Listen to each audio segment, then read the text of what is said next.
болбогон. Сутайны сотко койдуп. А кимди айтана? Сиздин жазган заявлениеңизге 10 күн болду. Жооңуз канаке бересиз? Мен бербейм азыр. Мен 14 күн ичинде. Мына Канетова мен сага жооп бергем деген кагазды көтөрүңүзчү. Мен 10 күн болду. Боло элек 10 күн боло элек. Мурунку арыздарыңа. Мурункуларды тияктан караш керек да. 7 үйгө караган жалпы бир коро жана бул көлчүк суу. Жайы кышы дебей кургабай коро толгон көлчүк жамгырлуу жаз жана күз мезгилинде кадимки көлмөгө айланат. Бишкектеги Учкун Кичи районуна жакын жайгашкан жеке сектordагы 7 жер тамдын ээлери мына ушул көлчүк суунун айынан акыркы 6 жылдан бери запкы тартып келишет. Себеби жамгырдан улам 43 участокто курулган бул 2 кабаттуу үйдүн жана маңдайындагы 49 участоктогу үйдүн чатырынан аккан суудан коро көлчүккө айланып, жер кыртышынын асты менен кошуна үйлөргө өтүп, жер тамдардын дубалдары чөгө баштаган. Ушул элестетиңиз, мына ареке эмне деген крыша. Тет башынан бери аккан суу жөн эле водопроводдон суу акканда агат. Боор эки жерден баштап тети көчөнүн башына чейин чатырдан суу агат. Прекрасно көрүп билип туруп ушинтип эме кыянаттык кылып атышат да. Чынаркүл Канетова 2015 жылдан баштап бүгүнкү күнгө чейин ушул көйгөй менен алып урушуп келет. Арыз менен тиешелүү органдарга деле кайрылган.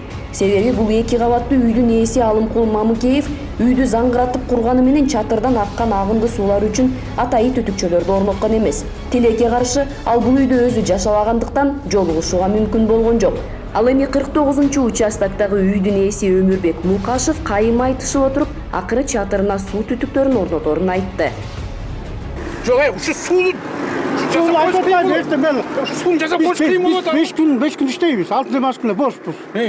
Эртең бошмун, эртең жазайын бүттү. Эртең суббота воскресенье 2 күн. Эртең суббота, эртең мен жазайын.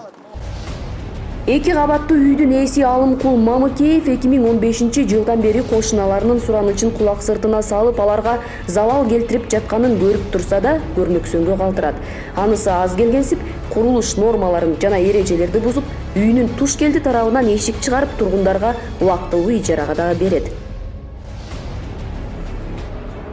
Бул жерде үйдүн ээси жашабайт. Анан негизи үй салганда деген бир эле жерден двор чыгарат. Кире бере турган жер бар. Бул наржа биягынан да кирет, сатып ал дийбадан да кирет. Анан бул квартиранттарына бул жерге каалаган жеринен чыгара берет. Бул болбойт да. Мынакей тиги жерде 2 квартирантына эшик чыгарып атат. Мына бул жерде бул эшик. Ошондо мунун 4 хоту болуп атат да. А негизи булардын баары деген айланып барып туалетке киришпейт. Мына ушул жердин баары туалет болуп сараласаңсар эме болот. Бул жайында да билинбейт, күзүндө да билинбейт, жердин астына сиңип кетет. Кышында невозможно даже баса албайсың ушул жерден. Жуунган суусунда какырым чикирин ушул жерге төгүшөт. Анан бул айта берип, айыл өкмөтү болсо келишет, ии деп коюп кетишет, эчтеке иш кылышпайт. Кылган ишинин натыйжасы деле жок. Мен көргөн жокмун. Ишенбесеңиздер, ошо айыл өкмөтүдөн сурасаңыздар, Канетова алган жобу канекей берсеңер депчи. 46-участоктун ээси Чынаркүл Канетованын айтымында ал аталган көйгөй менен 2015 жылдын май айында Свердлов районунун акимине, ошол эле жылдын 3-августунда номер 19 муниципалдык аймактын башкармалыгына, 2018 жылы Бишкек шаардык мэриясына, 2019 жылы кайрадан Свердлов районунун акимине арыз менен кайрылган, бирок эч кандай тыянак чыккан эмес. Мен буларды чакырып, мен штраф алайын деген элге штраф салга деп чакырган эмесмин. Просто ушул проблеманы эле чечип бергиле депчи. Мейли болуптур, эми үй туруп калыптыр. Тигилер кирип алыптыр, баары кирдик.